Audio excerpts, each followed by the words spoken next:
Hey everyone, welcome back to the channel. In today's video, I'm going to show you how you can remove the age restriction on the YouTube app. So it's really simple and easy. First, we need to get something out of the way. We need to go to Play Store or App Store because it is very important to have a YouTube app update to the latest version for this tool. If there is any update, just make sure to update, and after updating, you can just open your YouTube application and log into your channel or to your account, of course.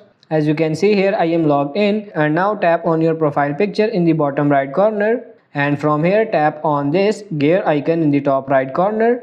Now from settings, what you need to do is to tap on this general at the very top. Once you go to general, right there you will find this toggle at the bottom that is next to restricted mode. Of course, you would want to have it turn it off, because if it's turned on, that means the restriction bot is on, and that means you will not be able to watch the respected videos on YouTube app. So you have to turn this off. The other thing what you can do is, you have to do in order to able to watch those videos, tap on your profile picture again. Once you are here, now this time you have to tap on this Google account. It will take you to this page. Tap on this personal info right next to home. From here, if you scroll down, you will find here your birthday.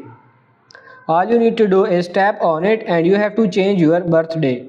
You might ask me, why would I want to change my birthday to watch restricted videos? Well, it is obvious that you won't be able to watch restricted videos if your birthday shows that you are younger than 18 years old. So your birthday has to make you 18 years old exactly or older than that. And that's pretty much it for this video. I hope this video was helpful. If it is, like it and subscribe to the channel. Thank you.